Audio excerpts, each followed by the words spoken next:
So I wanted to talk a little bit about playing, how to play some of the instruments that we build. Usually we build either 3 or 4 string guitars, and when they're tuned and when they're fretted instruments and we tune them the same as a part of a standard guitar, say the 3 highest pitch strings on a standard guitar here at the bottom when you're holding it in the regular way, say it's G, B, and E. Well, if we make a 3-string guitar and we tune those 3 strings G, B, and E, then we call that kind of a standard guitar tuning, because it's like a partial set of the strings on a 6-string guitar. Now if we build a 4-string like this, then we use the same as the 4 highest pitch strings on the standard guitar, so it would be D, G, B, and E. Now what that allows you to do is, if you already know how to play the 6-string guitar a little bit, or know some chords on it, say for example the G chord, which I don't know how well you can see it, but it's one of the most common standard chords that you use, or a C chord, or a D chord. Those chords, those chord forms that you already know, can be carried over to the 3 or 4-string instrument.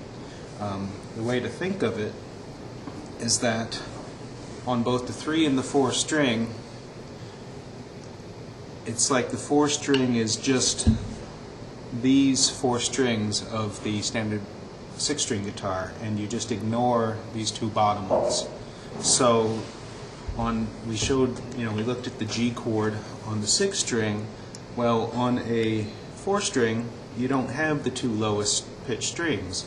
So the G chord, which on a 6-string uses 3 fingers, on a 4-string tuned this way, you only need 1 finger, because the 2 bottom strings aren't there. You don't have to worry about pressing them down like you would on the 6-string guitar.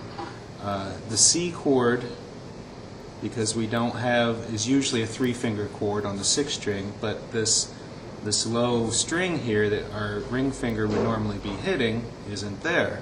So C becomes a 2-finger chord. Now the D chord on a standard 6th string is a 3-finger chord, and it's on the 3 highest pitched strings. So on the 4th string you've got all 3 of those. So the D chord remains a 3-finger chord.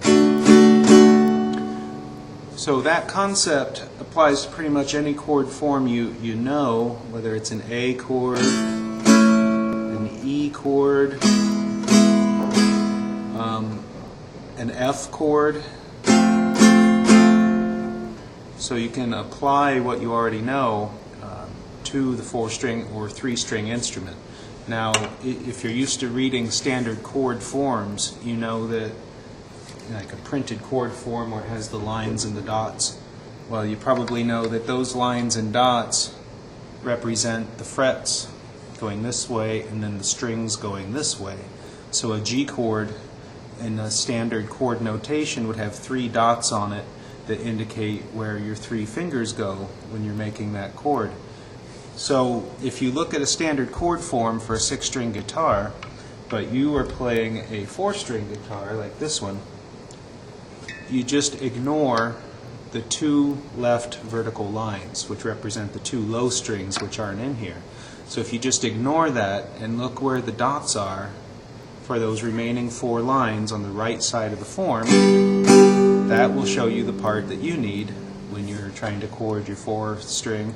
Or if you're playing a 3-string, then you ignore the 3 left-hand vertical lines, which represent the strings, and just look at the 3 right-hand ones, and that shows you where to put your fingers.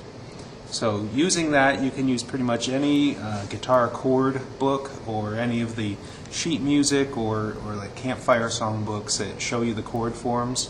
You can play any of that on your 4-string or 3-string. You just ignore part of that chord form and you're off and running. So we've been asked about that a lot, and I've tried to explain it in writing and different blog posts, and I'm not sure how well it ever came across. So I hope that by showing it, it helps people realize just how playable and actually easier to play these 3- and 4-string fretted guitars can be. So I'm CB Gitty, and I hope you enjoyed it. Thank you.